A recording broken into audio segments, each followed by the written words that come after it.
Good night and welcome to another edition of In Touch. I'm your host, JD Jean-Pierre Emmanuel. I know that many of you were not expecting that the show would be on tonight because it is a holiday and traditionally we have stayed off on holidays. However, we're having a very special edition of In Touch tonight as I will be unavailable next week Monday, and so there will be no In Touch next week Monday. But I must tell you that today's program fits in very perfectly because I'm sure you would have heard that we had some new prices of our petroleum products taking effect today. And it's not good news for many of us. We have gasoline increasing as well as diesel increasing. The diesel increasing by 30 cents per gallon, gasoline increasing by 64 cents per gallon. Mercifully, the LPG 20-pound and 22-pound cylinders remain unchanged, whereas the 100-pound cylinder, the price fell by $4.28. So a mix in terms of the news coming to the public today as it relates to the prices of our petroleum products.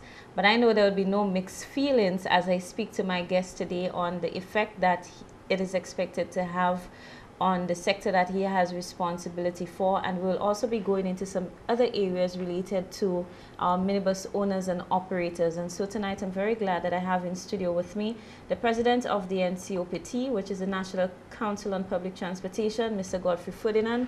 He's not a stranger. I think most times we see him on the news, we get on edge because usually when he is in the news or when, you know, some of his other colleagues like Mr. Linus and so on, once we see you in the news, we go, they are at it again. Usually we are on edge because we know we will be talking about matters affecting minibus operators. Usually it has to do with your cost of operations, and we get nervous because we begin to think that there they go again, demanding an increase in the bus fares. But tonight we are on a different page. We have a lot to discuss. I really want to get your own views too on the proposals outlined in the 2015-2016 budget. I'm sure that you have heard some individuals say that this was a minibus budget, that the minibus operators were the big winners, so we need to speak about that. But let me first welcome you to the program. I thank you so much for joining me tonight. I know it's a holiday and you would love to be home resting with your family as well. Thank you for having me. Thank you for the opportunity to come and explain certain things. I've been dodging you for a while. I'm glad you can say that publicly. I'm happy I'm here tonight. I still wanted to dodge you again tonight. Oh, really? I try to stay away from the television because sometimes persons don't understand what we are trying to represent. When I speak, like you say, most persons say, oh, it's a demand again, or it's a threat. And so even when we have good news and we are giving information, individuals are not really listening. They're only trying to wait to hear what's the demand and what is the threat. And for that reason, I try to just leave it out and maybe educate just the operators in terms of what we need to do to survive. So again, thank you for having me, and thank you. I hope the listening public and the viewing public would appreciate the program very well. Indeed. I want to start off on the whole issue of the price of fuel. I know that usually when we hear from the minibus operators on the cost of their operation, it is usually surrounding the price of fuel. The price increase today, we had, just as I said earlier, increases in gasoline and diesel. And I know that you get very nervous once we begin to have an upward movement in the price of fuel. But I want to ask you about the method for determining the prices at the pumps. We moved from a 3-month pass-through mechanism, and we are now in a 3-week pass-through mechanism. So our prices are changing more often than they would have been done in the past. What are your own views now that we're beginning to see prices edging upwards? Your views on the frequency with which our prices change? I'm not in support of it. I would rather the 3 months for the simple reason when you get it good, you would get it good for 3 months.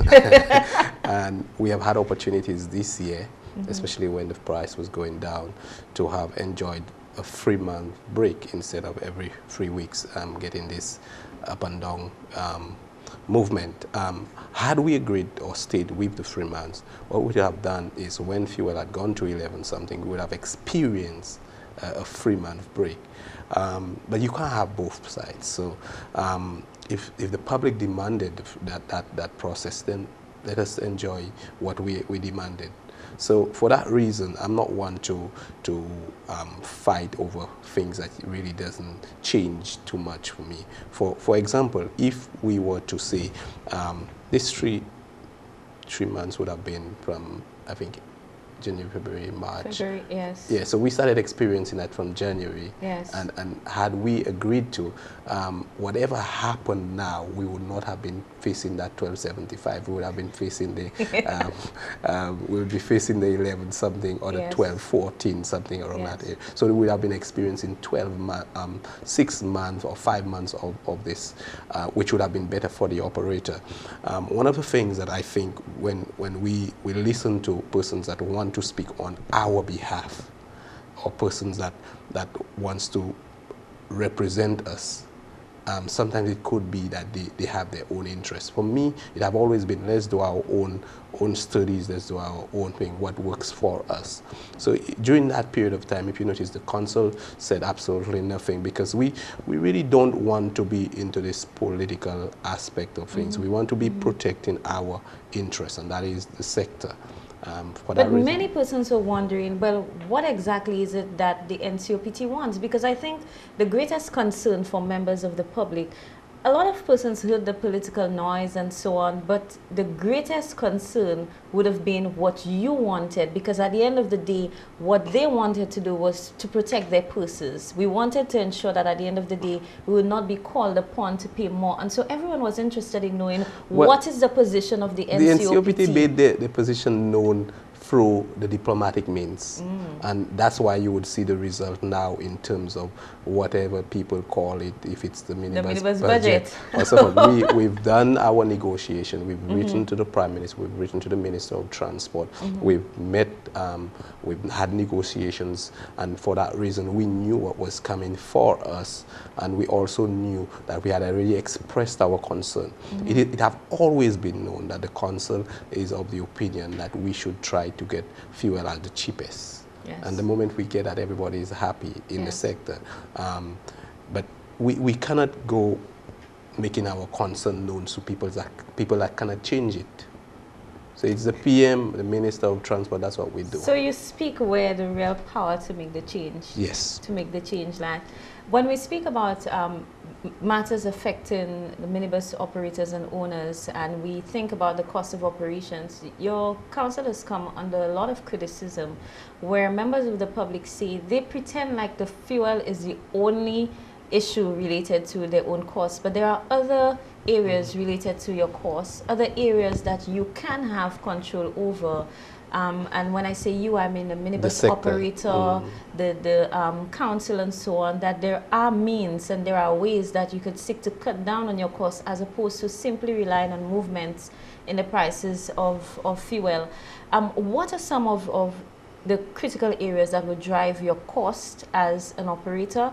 And is there anything presently being done by the council to assist the operators, or at least to provide an alternative means through which there can be some form of savings to the operaters? Wow, boy, I've heard that question so many times that I could almost tell you that sometimes I get a bit, how would I say, confused, because the number of times I've responded to that question, and that's why I said I don't really like coming to the public anymore, because when we give the explanations, people are not listening. They only or they don't accept it. Or they don't accept it. I'll give you one. One of the costs is that of the cost of the vehicles that we purchase. See the cost of the vehicle that we purchased? In 1999, when I purchased my first minibus, that was $70-something thousand. Okay? Then in 2005, around that region, a minibus cost us $99,000. Today, a minibus costs us within the region of $145,000 to $160,000. So the moment you go with $150,000 to $145,000, you're looking at an insurance that will cost you over $10,000. So while, yes, we can control some of the things that we use, or that can control the cost of operation, but the vehicle, the insurance, now the insurance we can control to a certain extent if we do group insurance. Okay. But then the mindset of the individuals is a factor that it will take almost a decade before we can actually change the mindset. So individuals are saying we want cheaper insurance, but tell them come together so that we can get cheaper insurance. Nobody wants to do that. Or even give information so that we can at least have the information so that we can negotiate for a better insurance policy. Nah, everybody wants to keep to the information. Everybody wants to keep to the little discount that they are getting there and there and there. But at the end of the day, if we can come together with the insurance that we can control that, maybe we can bring it down. There is one particular insurance company that actually is providing a cheaper insurance for most operators, but it's not everybody. Yeah. So the cost of the vehicle, the insurance is one. Then we have the cost of parts. Remember, I have not made a reference to fuel yet. Yes. The cost of parts. Now I'm going to use the parts, and I'm going to give a clear explanation about the parts. I think you're from the south, so you would know where Fobwape is. Yes. You know where Fobwape is? So if an operator is using that road and he purchases, let's say, an upper arm, if that upper arm is supposed to last this operator for 2 years, it will last him 3 months because of the condition of the road. Yeah. Okay? That operator would have to buy 3 or 4 upper arms for the year, or for 2 years, sorry. And that means he have paid VAT 4 or 5 times on one item that you would have purchased once for 2 years. That means he have paid more tax than you. So I'm not even going to come to the on tax. That part, not that more tax than me in general, no, on that part. On that particular part. Yes, because we have to come to the taxes. And that's indirect tax. Yes, right? yes, Okay, so I'm going to come. I'm so comfortable speaking about this thing that I want to deal with that issue once and for all. Indeed. Okay, so we have the parts, we have the vehicle, the insurance. Then we have road conditions. We have fuel. Yes. Okay. And as long as you put these 5, and I want to add the other one, population too. Population, because when the review is being done, they do take into consideration the population. So you have a guy operating a particular route, you have 20 buses operating a route, but then you only have 200 persons living there. You have to divide that and then work out. Because it would mean that you do not get a full load on every trip. That's what you mean by population. Okay. Yes. So it really, the market is not as lucrative as somewhere else. So you have to take that into consideration. And at different times of the day or different seasons, especially the rural communities. Yes, unemployment. Yeah, like my community of Greece. I know that the minibus drivers, they are now doing something called rotation. Yes, because on certain days, like the Wednesday, it's a difficult day, and so they're not able to get full loads. Yeah, it's not. And not only that, we've recognized that there is a high level of unemployment. Yes, and that would impact you as well. That would impact. So, but when it comes to these factors, we can only control the parts and the insurance, but we cannot control the fuel. Well, at least we can control the fuel, but we have not reached where there is enough trust in the sector for us to be able to purchase our own fuel station or control at least 3 or 4 fuel stations in this country. But we can control insurance and we can control parts. What it requires is for the sector to come together and for them to put their resources together.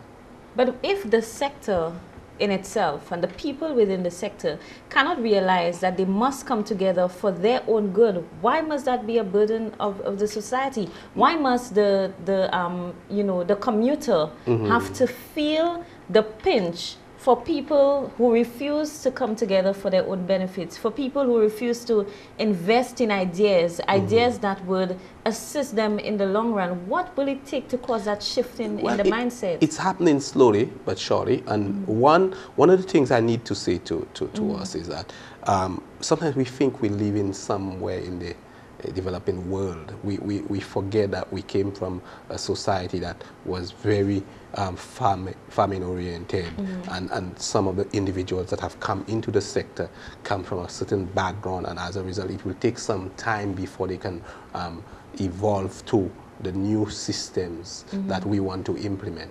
So for that reason, we have to bear that particular pain of holding, of not having the kind of drive to bring the technology in and to bring the new mindset in, so that we can reap the benefits of a system that could benefit all. And I would imagine that some routes are moving at a faster pace than others. Of course. According to the leadership that these various associations would have and so on. But I want to speak to some of the methods that have been tried in the past and actually championed by the Ncopt and minibus operators themselves in the past.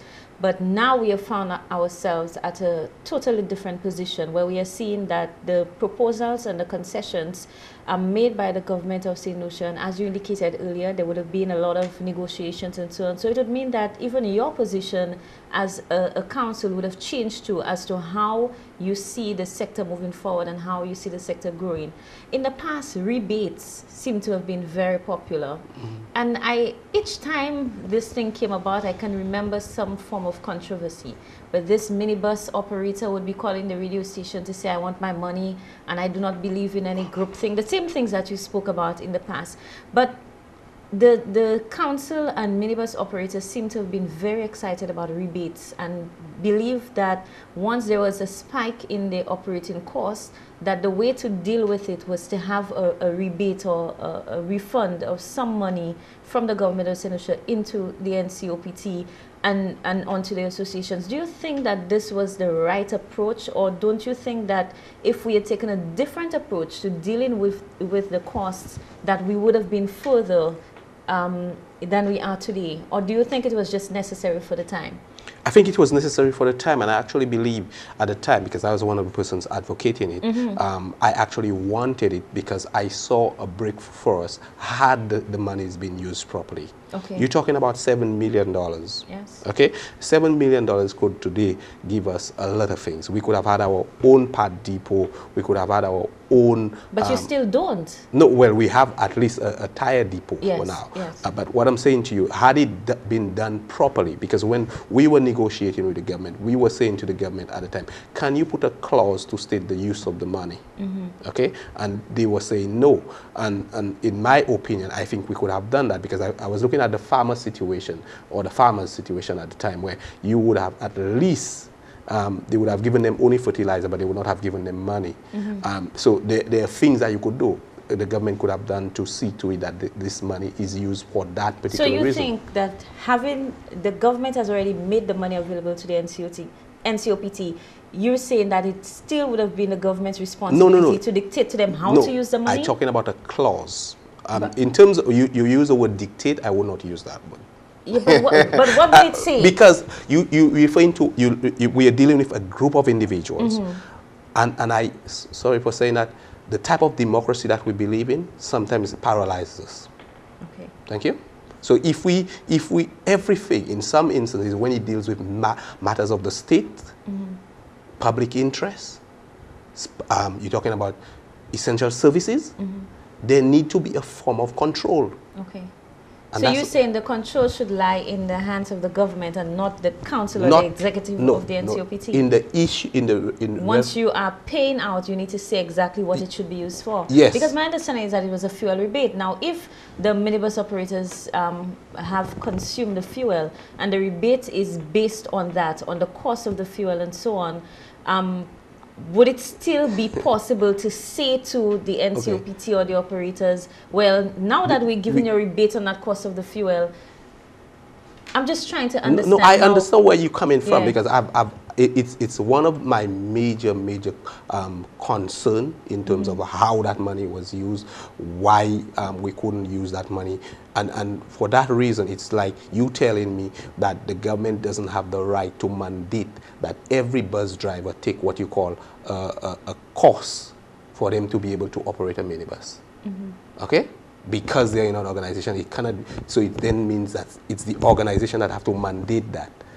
Okay, that's how it comes out to me. Because at the time I'm saying to the government, or should I say the sector or the executive was saying to the government, please mandate the use of that money, because we know that the people that you know, once you get the money, you'll be getting calls. Yeah, threats and all kinds of things. So at the end of the day, if that was controlled, then we would be in a better position. You're talking about $7 million that have just gone. So now that we've moved away, because I remember the last time the Prime Minister issued the rebate indicated that this was the final one. We are now looking at new mechanisms introduced in the budget. When we come back from the break, I want to discuss some of the proposals in the budget and to get your own views on it. I know that some of them would have been proposed, that from what I gathered from your earlier comments, that some of them would have been proposed through negotiations with the government of St. Lucia. So I want to get your views on them and to get a general sense as to what the response has been like from your minibus owners and operators as well. Stay in touch with us. We'll be right back after this commercial break.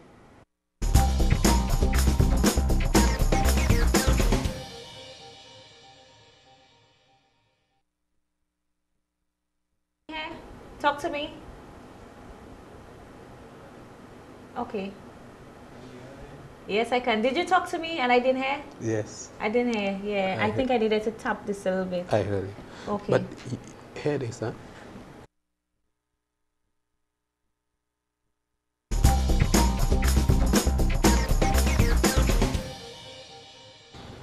Welcome back to In Touch. I'm your host, JD Jape Emmanuel, and my guest tonight is Mr. Godfrey Ferdinand of the Ncopt. On to the 2015-2016 budget. No route permits payment for 3 years. As far as I'm concerned, this is a huge break. The government will no longer be pursuing income taxes. I know last year there was an announcement of taxes, presumptive taxes for minibus operators. So you're free to go on this one. And whereas I would have to pay increases in my vehicle license fees, the minibus owners and operators will have to forego any increases, and that fee remains the same. I think anybody on the outside who's looking at this and who would analyze the concessions and the provisions in that budget would realize that this is deeper than the minibus operators alone. We have a very large part of our population, majority of our population, in fact, depending on the minibus sector. And I know, as I indicated earlier, from last year and the year before, many persons were on edge about the cost, whether it will cost them more because you are overdue for an increase or a review, should I say, of the bus fares as the provisions are. But let us first deal with the concessions and the proposals in the budget. Your views and that of your general membership on what is provided in the budget. Extremely happy. It's a lot of work, a lot of negotiation back and forth with the minister, with the PM, and I understand the position of the PM in that he made it clear to us before that in light of the fact that we've had this agitative approach when the rebate is given, that he wouldn't want to give us the cash and that he would sit with us and come up with a solution. And if one were to look at what is offered in the budget, you would see that it would come within the region of $1,500, which is what really the rebate or the concessions would have given so that would each be operator. Per minibus operator? Per minibus operator. $2 million divided by the number of operators we have, within the region of $1,500 per person. And most times it would have been for a period of maybe 6 months to a year, so that we could avert the bus fare increase. But in this time around, what we did was we sat with the minister, we sat with the PM, we had some back and forth in terms of what they can give us and what they cannot give us. And he made it clear that he would give us something equivalent to the 1.5, but it wouldn't be cash. Okay. And when one listens to the budget, you would hear that the $700, which is the road permit that we normally pay every 2 years, that is, we won't be paying. When you put the $150 the $100 extra that is put on every vehicular license for 3 years, that would make it $300 plus the 7 would make it $1,000. Okay, and then we were in some heated discussion when it comes to the tax aspect, and the year before the government had announced the tax regime, but there were never enough consensus on how much should the bus operator be paid, should be charged, sorry, or how much we should pay the government. We made proposals to the government, and it was a back and forth, and after a lot of discussion, the Prime Minister said, okay, we will give a 3-year break, and then we will review. So the announcement is something that came not as a surprise to us, not maybe some of the operators, but we at the executive level knew that something was happening, and we are pleased with what happened. What we would be even more pleased about is when we know the date of implementation. Yes. Okay. Yes. So within this week into next week, we're hoping that we could sit with the minister and know the date of implementation and the process by which we would use to implement that particular pronouncement from the budget. So we are very pleased. I mean, some of the operators are very happy, and there is one aspect of the tax that they really want. We were looking for an amnesty, a clearance of all our taxes, and that we would start afresh. So we want to have this further discussion with the minister or the PM, so that we could know when does that start and so forth. But the guys are very pleased. I want to ask you, and I think this is a question on the minds of a lot of Saint-Lucians right now. Now that we have had these proposals outlined, and you've said that the minibus operators are very pleased with that, these concessions are for a 3-year period. Would this mean that there would be no agitation on your part for increases in bus fares during that period? So you now putting this spin on me and it's not a spin. It is been on my mind. An honest question. It's not a spin at all. I think every single person who's viewing the show tonight really wants to know. I think it is a legitimate question. It's a fair question. One, if individual, and I'm surprised, JD, that you were saying that whenever you saw me on the news, that you people saying, I get nervous. Here goes Godfrey. No, I would get nervous. I'd be like, oh, Lord, that have affected my image, you know, because even when I go to church, people. In church, they watch me. I said, no, I'm not here to talk about minibus. But yes, it will put a null to it with double inverted commas, because part of the agreement that we will be signing with the government gives a time span of 3 years, but it also gives an amount that the fuel can go up. Okay. And then we can put it, or the government would allow what you call the bus fare to be put into effect. Okay. So our last bus fare increase was at $12.75 when fuel was at $12.75. Yes. And can you imagine that we bear the burden of $15 for over a period of 2 years? And if, that's why I tell you, I'm surprised that people are saying that we always agitating.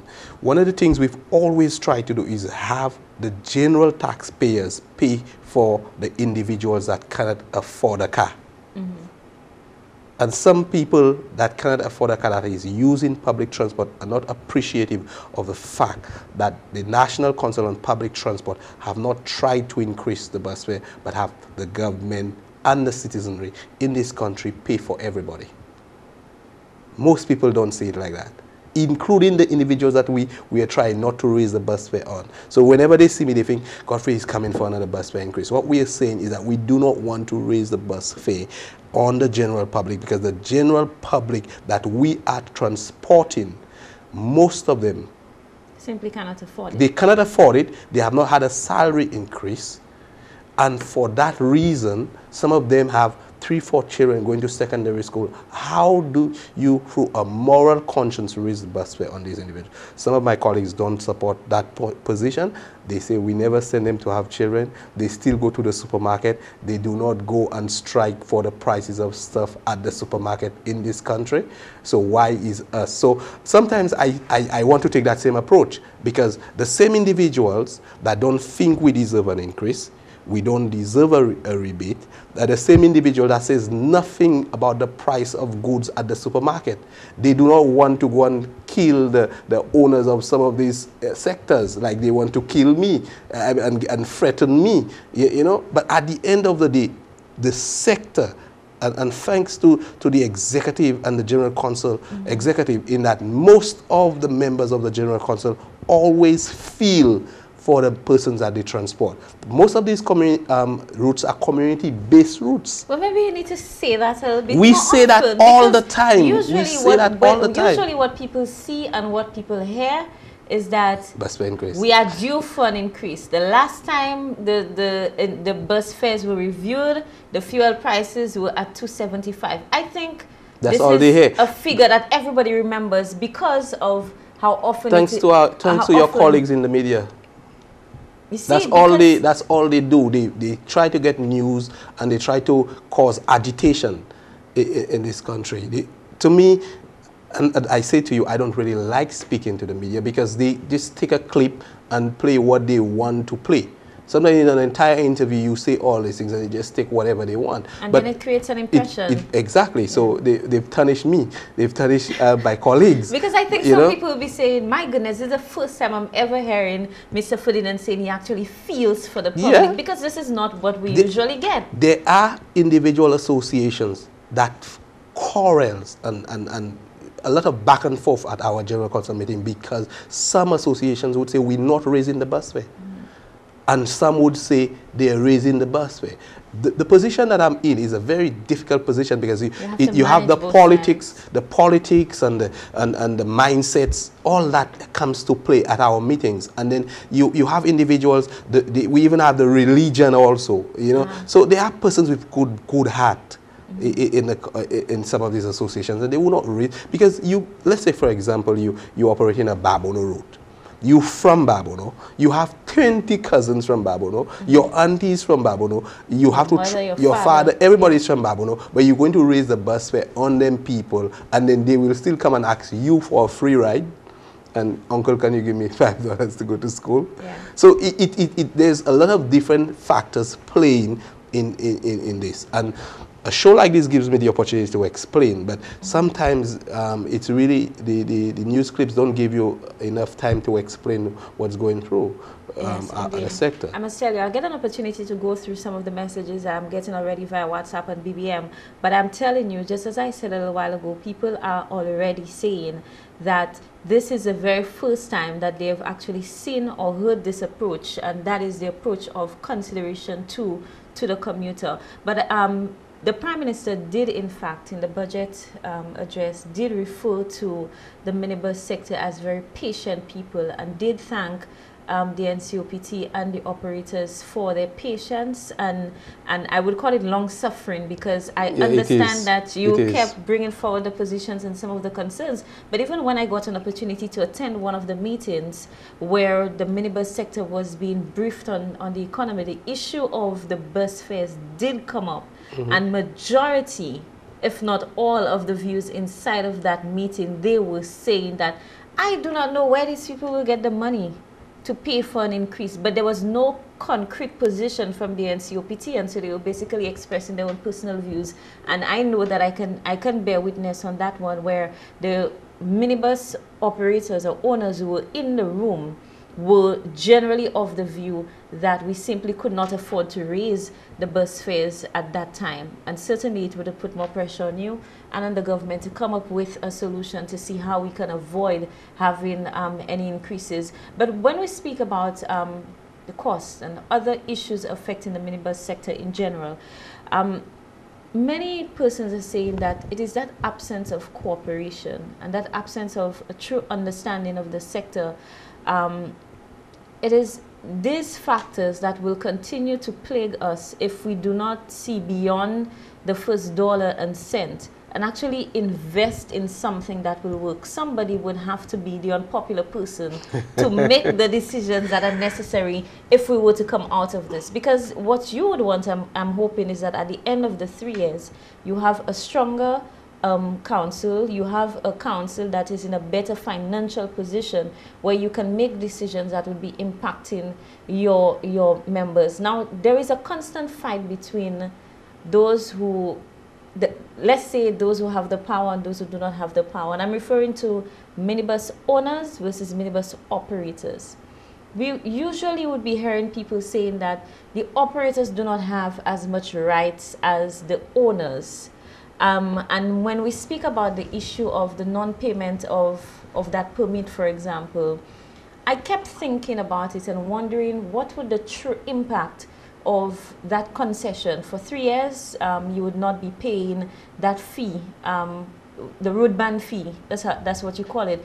But many of us know that a lot of these road bands are out there, they're rented to individuals. And so the cost in itself, I would want to have an idea as to how it is that the minibus operators or drivers can truly benefit from that kind of proposal in the budget, and whether it is your responsibility at all, whether you are basically representing the operators versus the owners or the owners versus the operators. So we'll deal with that when we come back after this commercial break. Stay in touch, we'll be right back.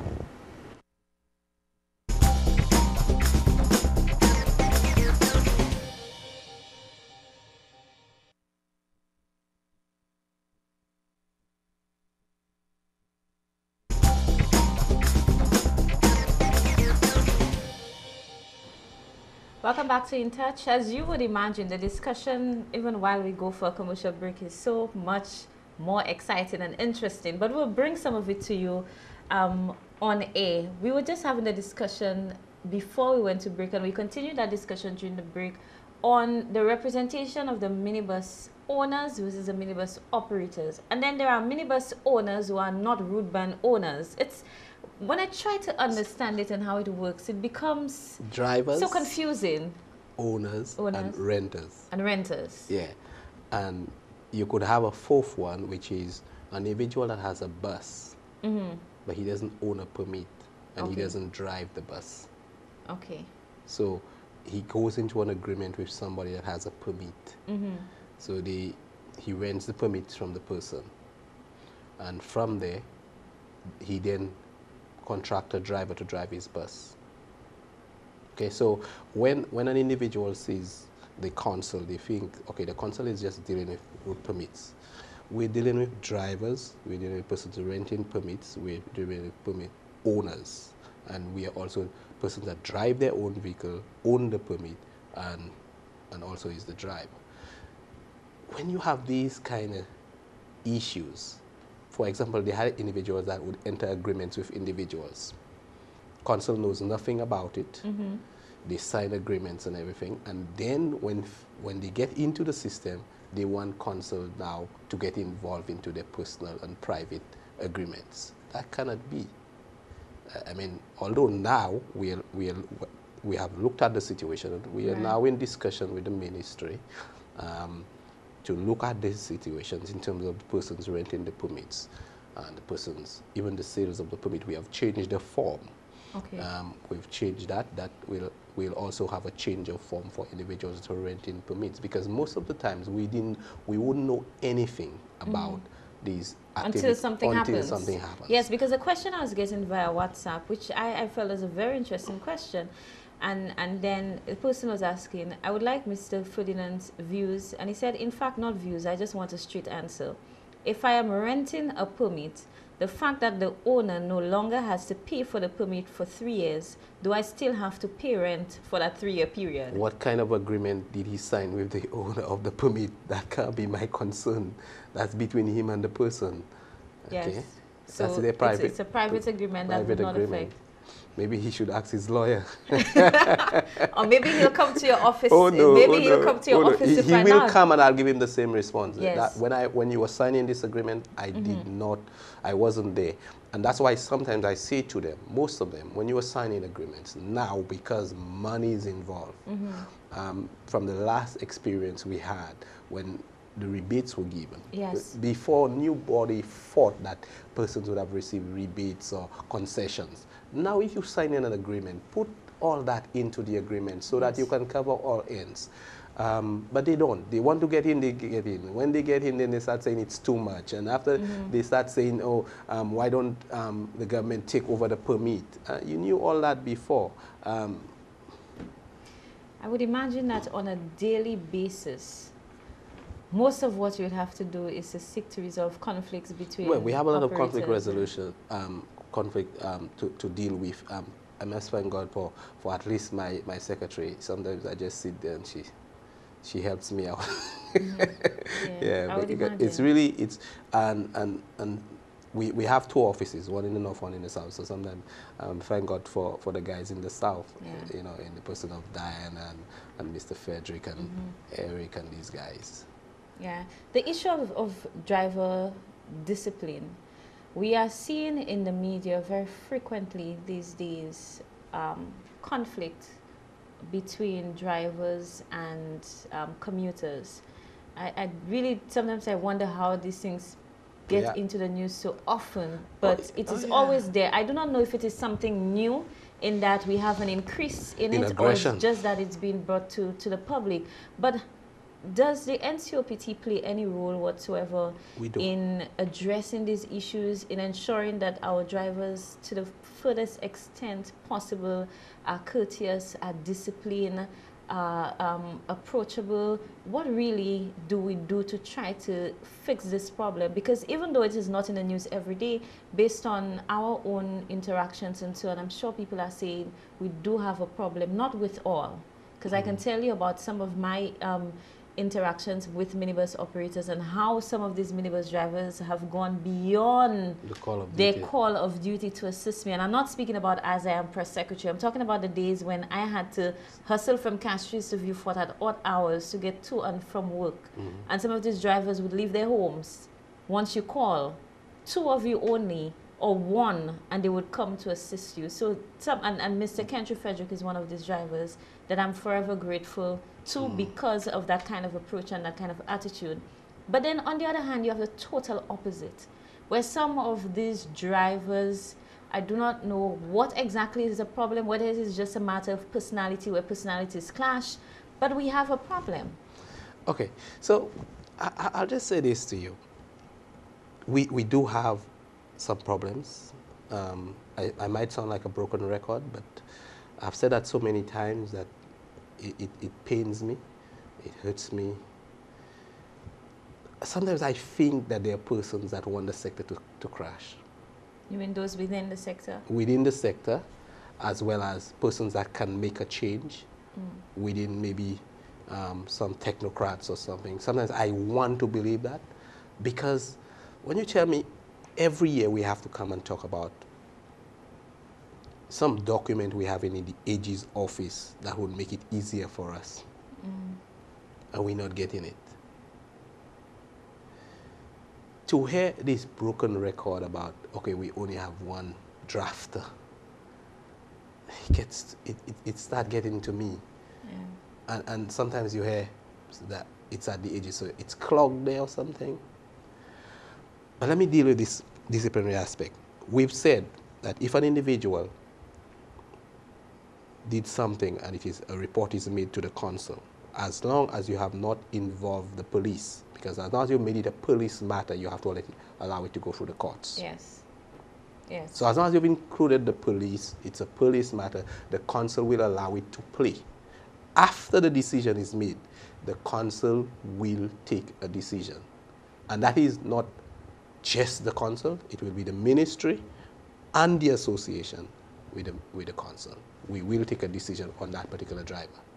Then we have the other instance where individuals make a report, or they will make a report to the association or to the council, but then you invite them in to come and bear witness this, so that we can have a discourse on the matter. They don't come. We then have issues where they come, but you say to them, okay, we are going to discipline this person. But I think that particular case requires that he doesn't drive a minibus again. Oh, I don't want him to lose his daily bread and so forth. You know? So then you have the same individuals still staying there and creating the same problems. Now, having looked at that situation, we have also, should I say, before I go to that point, individuals where you bring them to the ministry, and all the ministry, because the council have dealt with them, the association have dealt with them, we send them to the ministry, and the ministry just gives them the warning letter. Unless an individual permit is not taken, or their driver's license is suspended, which we don't have the right to do. We don't have the right as a council or the association to suspend somebody's driver's license or take the road permit from them. You will continue having these situations. So there must be some kind of agreement between the ministry with responsibility for public transport and the association, so that there can be that form. I understand. Yeah, exactly what you're saying. Can I say to you? Because your authority starts and ends somewhere, and that of the ministry would then... Yes. So what the association is able to do is suspend the guy, tell him you can't drive for a month.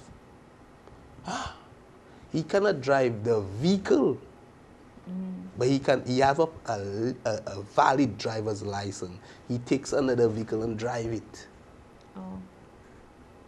Because the owner will be in conversation with the association and say, okay, we are suspending your vehicle. But somebody else might employ him for the month because that person needs their bus and he has making money too. And he has a driver's license that says that he can drive. We don't have the authority to do that. Now, I must admit, I'll tell you, we have somebody at the ministry now that's really working good with the ministry, with the council, that is the CTO that we have presently.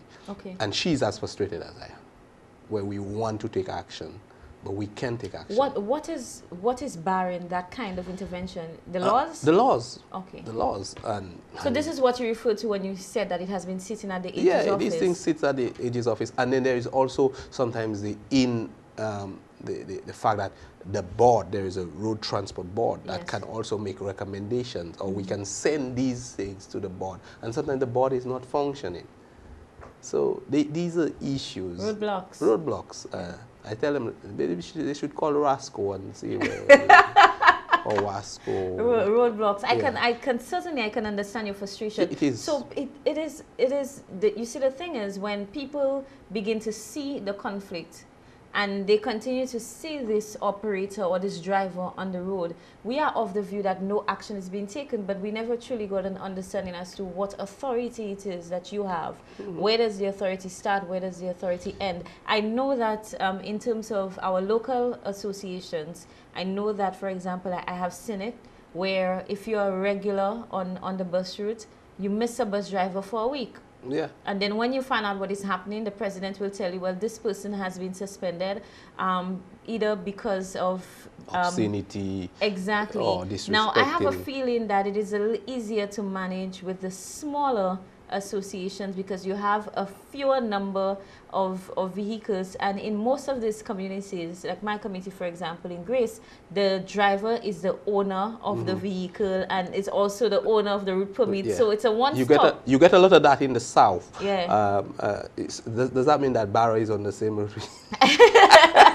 Well, Barra's at the Bellevue route. Okay, yeah, but I'm Grace Viewport. Oh, Grace Viewport. Yes. So it's a one-stop. So it's easier to manage when you do not have too many people to be facing on a single matter. And you then also need a very strong president and strong executives for these things to happen. So we do have these roadblocks, and I'm hoping the minister, all credit to him, has actually signed on to a lot of the conditions that we want, and thanks, I must say thanks to Lenita Joseph, who is the Chief Transport Officer, that have actually pushed some of these things. So if we were to get that next week, we would be saying, really this is the year for many. And it would have been a good year for us. And it would have been a success because it would be dealing with frustrations of the Ncopt as well as frustrations of the public as well. I'm getting a lot of pressure to open the phone lines, and I was not hogging the phone lines. I simply wanted to have a conversation with Mr. Ferdinand so that at the end of the day,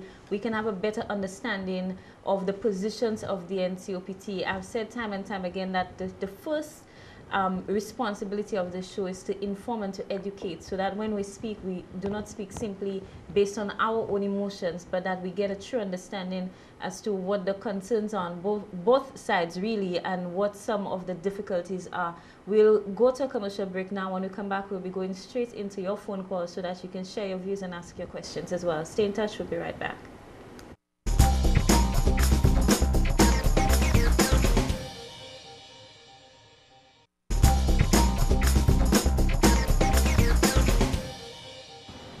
Welcome back to In Touch. I'm your host, Jadia Japierre Emmanuel. We have been discussing matters related to the minibus sector, and my guest this evening is Mr. Godfrey Ferdinand of the Ncopt. Our telephone lines are now open. 4527-347 is the number to dial to call in to ask your questions and to share your views on our discussion. Our lines are already going. Good night, you on the air.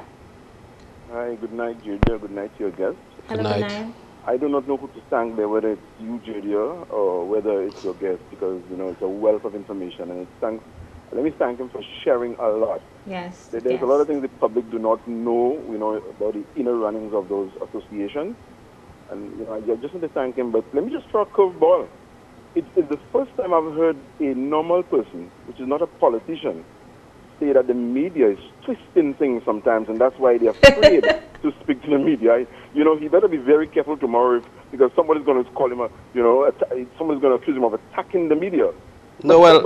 I'm accustomed to that. I mean, they don't like the truth.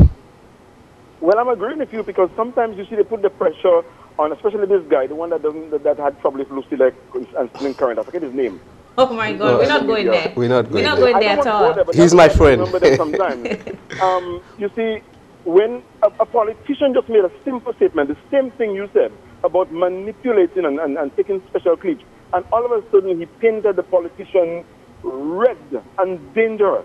And he was wrong. And I'm hoping tomorrow that somebody can take him and the president up on this and say, no, it is what the media do, and the media must start telling the truth about those kind of things. But just to close, Chief, and to sign off, I want to say that I want people like your association, you know, to praise this government. I remember when this government came into office, the roads were in a mess. The bad lanes were just neglected by the past administration. You know, we did a lot. When I say we, it's a party I support. They did a lot. And we need to sometimes, you know, say thanks to them. Thanks to them for giving you all so much sometimes. And to bear with you all and to help you all and the association. Thank you very much. Sure. Thank you so much. And we didn't even touch on the roads because we spoke about all of the other pronouncements in the budget, but I know that the conditions of our roads, it's a problem. And it is something, it does not affect only the minibus operators, it also affects the private drivers. But based on the number of trips that you would have to do on a daily basis, I suppose you would be feeling it more than we do. A number of roads were listed in the budget for repairs, but I know that this would not even touch the tip of the iceberg as it relates to the roads on some of these routes. The associations have been agitating, and I know that even with all of what has been provided in the budget, this would be one of the major concerns for the Ncopt. Yeah, I'll be very happy at least if I could just see some relief on some of the roads. I mean, I had a meeting in Bel-Air.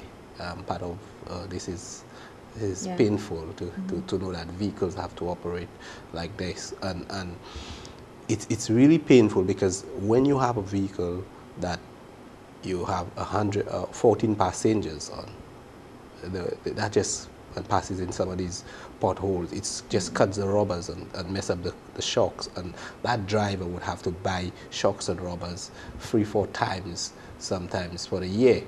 And his time as well and would be another factor. His time. Yeah, I can testify about that because I was born and raised in the community of Bands. Mm-hmm. And from birth up until today, 28 years, I know that road had been in a horrible condition. And I went into Burns on... An understatement. Yes, I went into Burns on Saturday night. On a paved the road. road is currently under construction, and from Lakwa to Burns, my grandmother's house, I was there in 7 minutes. And it would have taken me 20 minutes or more to get up there a few weeks ago before the construction started. And so you could see it makes much of a difference in terms of your time, because if this is what you do for a living, you would be able to do more trips in the day. The cost of wear and tear would be so much less. And I'm sure the minibus operators on that route, many of whom had just given up, I'm sure that they're very relieved that that road is currently being constructed. We have Daba under construction as well, and Balka under construction, but I know that there are so many other routes. I went to these areas. We did a talk with the Ministry of Transport when we were doing the busway review, and we had to pass Park Estate, and we were using 4-wheel drives, and I did ask them, can we turn back, because it was just unbearable. And that's conditions that the operators have to operate under. And some individuals, and I tell people when I'm having discussions, St. Lucia, Castries is not St. Lucia. Thank you. Okay? So I can remember myself, Mr. Roberts, the CTO, we were doing that busway review, and we went to a place called Font-Bois-Pin. Jeez, these places, and people sometimes think, oh, the bus drivers have unfair demands. Okay?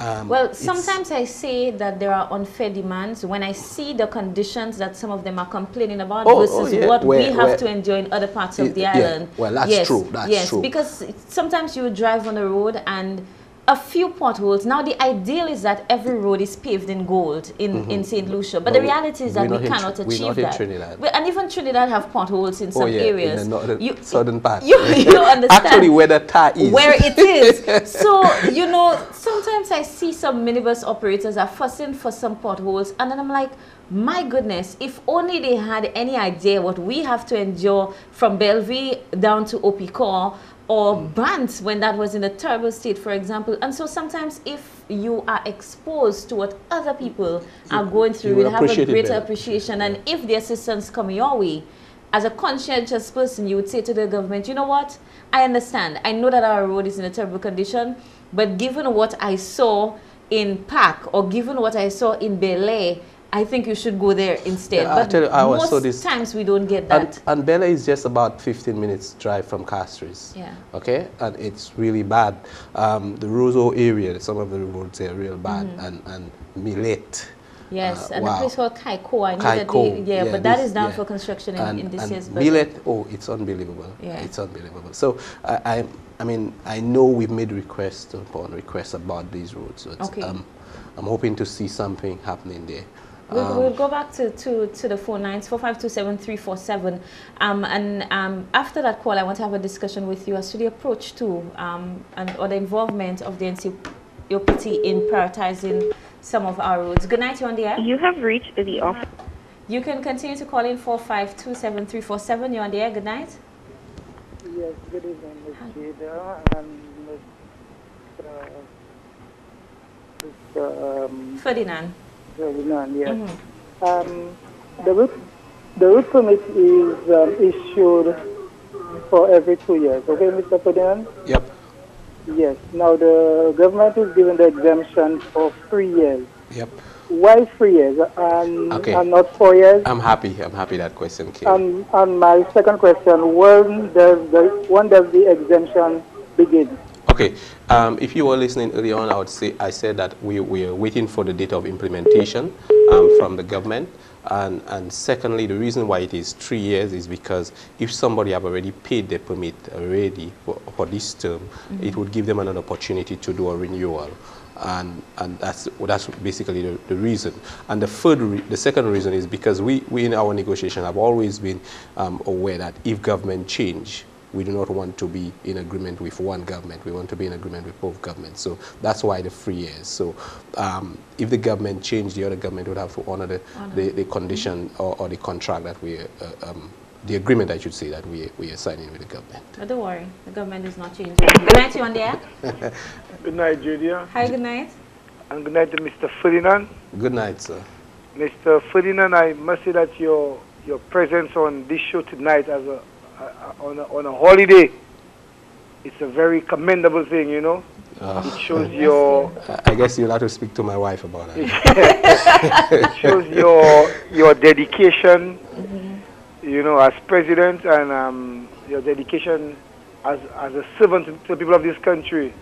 I just called to thank you and your association in the time that people wanted you all to increase the price. People wanted you all to go on strike. People wanted you all to deny the people of this country a very good service in which you all are providing. And you all steady the course. You all allow wisdom. You all allow your conscience to be your guide, because you all realize that this government is very fair to you all, and at the end you all will able to receive some tangible rewards. So it shows that you all have a conscience, and I want to wish you all the best, and keep providing this service to the people of this country. Thank you very much. Thank you so much for your contribution, caller. And it is indeed an essential service, just as you indicated, because many of us cannot start or end our days without that service. Good night, you're on the air. Good night, how are you? I'm good, thank you. Yes, this is the first Vice President of Council. Okay. Yes, my contribution tonight is basically just listening to the program. In terms of the information being given out by Mr. Ferdinand. Very many times we pull some long hours, sometimes after 11, midnight, 1 o'clock in the morning, in the interest of the public. And we do not always get the opportunity to go out there and explain to persons what we are doing. Yes. And many times when you hear about the National Council on Public Transportation, people believe or associated to bus fare increase. Yes. As the Prime Minister rightfully said, the government of St. Lucia, and you must even take it further beyond the present Prime Minister.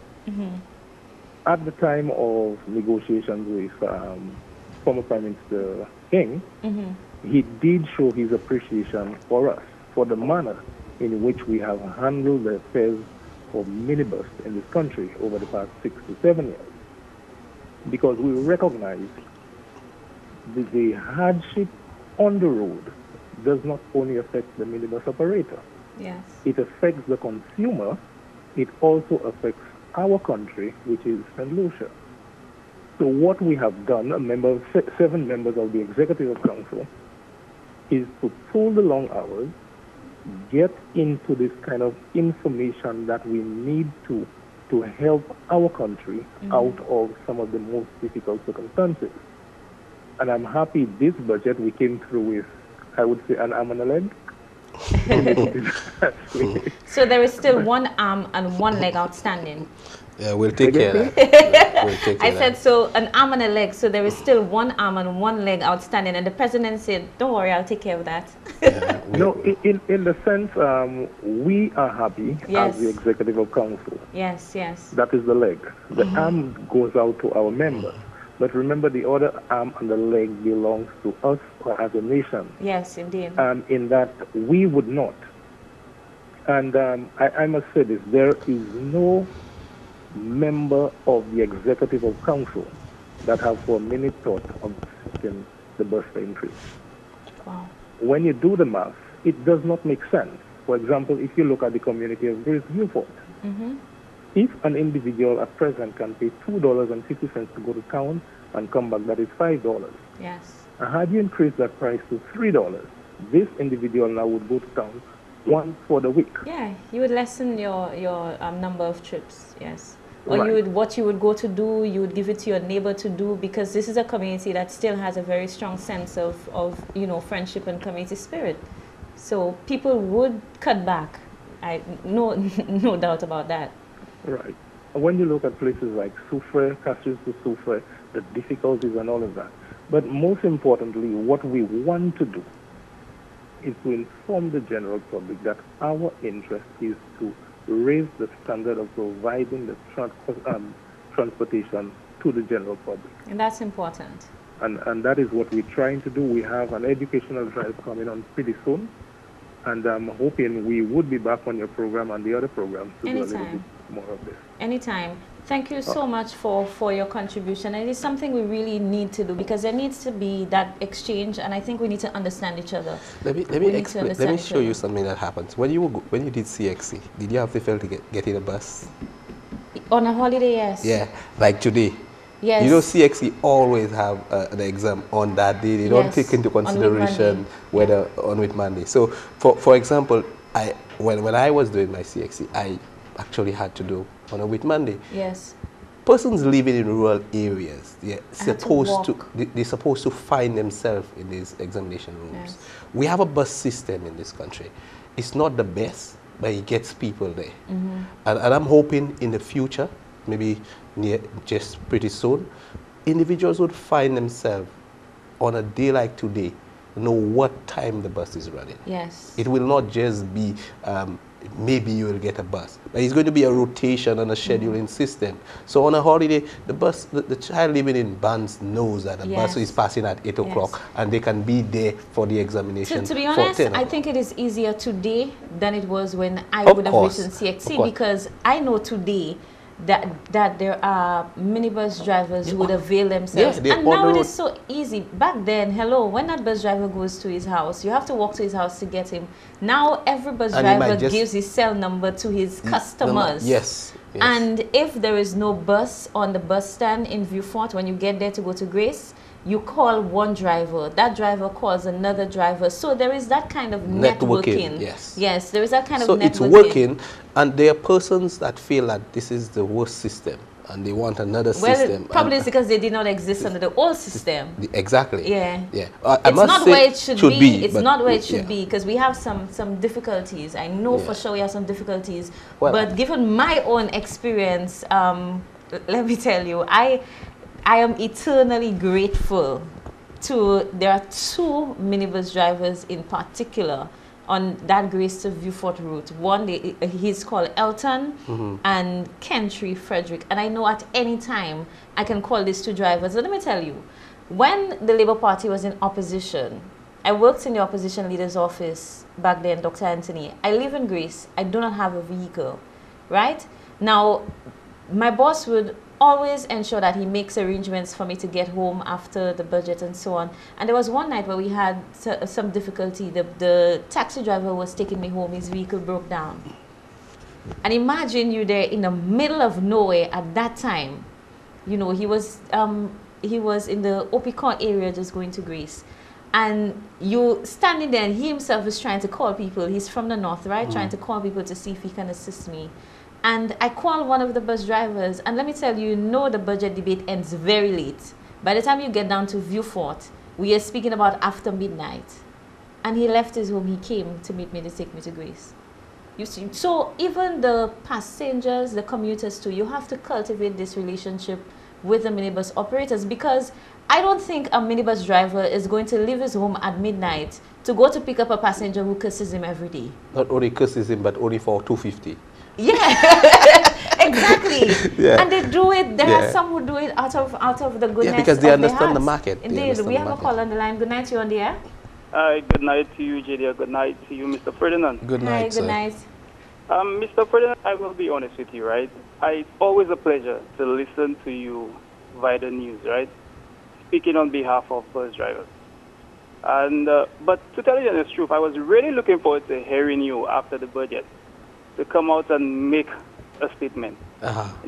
Because especially, after the benefits that the bus drivers will enjoy for the 3 years. I was really looking forward, to that was calculated. That was calculated, I should say, because all the media houses approached me, and I did say to them that I wasn't going to speak. And I only came on this program because JD keep on... you could say bug. You could say bugging me. I didn't want to say anything because of the fact that I did not have an implementation date okay?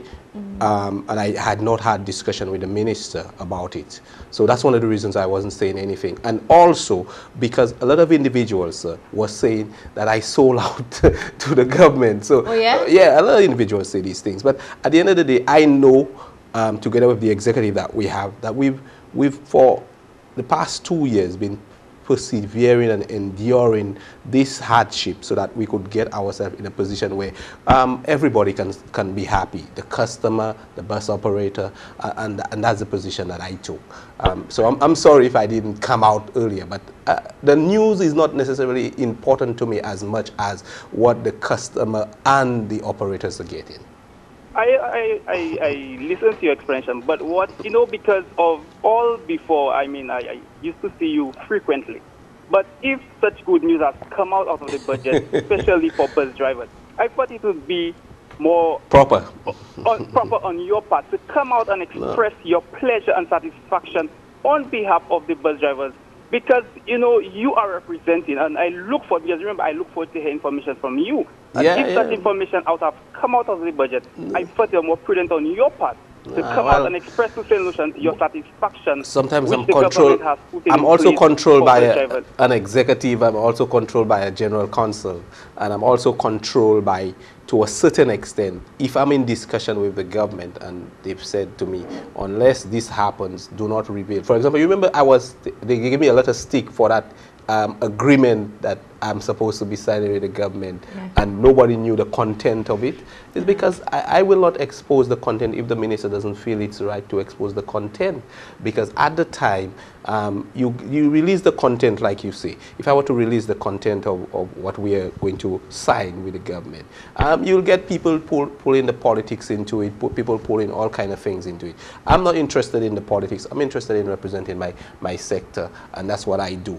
And I'm sorry I didn't come out, buddy, but that's one of the reasons. I'm not into the politics. Even coming here tonight, it's a problem for me because this program is known to be a Labour Party, and all the persons that I've called are thanking their government. I'm not interested in that part. I'm interested in the sector. This is Jada's show, but I see a star on it. but the star does not control what you say and how you express your views. No, but I just want you to know that individuals, there are individuals, when I told them that I was coming on that show, they say you're going on the Labour show. You're going on the Labour show. So you're in bed with the government. You're in bed with the government. But at the end of the day, it's an issue. In that show, I'll get enough time to explain, and I will explain that it's not a political thing for me, and I could tell you that I have a problem with the ministries. I have a problem with just as you did earlier, the media houses, because and I'm so sick of it. It's like they like Roro. But I think at no point in time, the discussion between the government and the Ncopt to get to where it is, it was not a discussion between you and the minister, you and the prime minister. It would have been the entire executive and the council. In some instances, it's just me and the prime minister, because we would meet and then we would take it to the executive. I think one of the best things was the fact that once the minister met us at the general council, and he sat with us for about 3 hours, and we formulated the agreement. We formulated the agreement with the general council. Then the negotiations started between... Who makes up the general council? The general council, every single president of each 32 associations. Oh, wow. And another rep. So you're talking about 60... So everybody... So 64? 64 members. Okay. Yeah. Okay. So 64 members, 32 associations. Plus the National Council Executive. So they got an opportunity to make representation specific to their roots and to bring out some of their concerns and to... But in some instances, I mean, I'll tell you something. Sometimes they feel that they're cut short in their presentation because of time. Also because sometimes nothing really happens outside of castries. They feel they not get, and I feel the way they feel because, for example, let's say soufre, castries to soufre. My God, man, a guy using the castries soufre route uses tires as if it's like toilet paper. That's how fast these things finish. And an individual will come and say, oh, this guy is not paying tax. Can you imagine this guy would purchase 4 sets of tires in a year, indirect tax? he maybe cover your income tax already for the year. Not mine, but I understand exactly. Not yours. I understand exactly what you're saying. So yeah. when people are talking, and then he now has to pay, he pays more fuel than you. Indeed. And there's tax on the fuel. We'll take a final call. Good night, you on the air? Yes, good night once again. Hi, good night. Sorry, buddy, about that. I want to ask, if a bus owner, a route permit owner is disciplined, I mean not suspended, but banned from operating on a route, can that vehicle continue running that route? Say that again. Is it the bus owner? The owner, yes. No, well, it's not the... We in most instances, you're talking about the permit and the owner. If the owner commits an offense that is in... I'm trying to get the word in, sorry. Contravention. Yeah, against the route, the conditions to the route. If you violate any of these conditions that say that your permit should be suspended or revoked, then that person's permit will be revoked. But what happened? Sorry, I mean if he's banned by his association. For what reason? Disciplinary reason. No, but is that disciplinary reason against the condition of the permit? Because the condition of the permit is clear. For example, I'll give you one. It says that that individual, if he is convicted under the criminal act of any serious crime, that his permit can be revoked. So okay, there are certain associations that if the owner does commit an offense on 3 occasions, that same offense on 3 occasions is banned. Yeah, no, he's suspended. He's not banned. He's suspended. Banned would mean that there are some associations that ban people from their association. No, well, I know if you have an alcohol problem, if you are very disrespectful to passengers or customers, associations take that stand. But that have not violated the route permit, because we don't have the means of checking for, let's say, the breathalyzer and so forth. But we feel visual. We can ban you. We can ban. But the bus can still operate. But the bus can still operate. Ah, okay. Caller, did you get the response to your question? The bus can still operate. But I'll tell you something.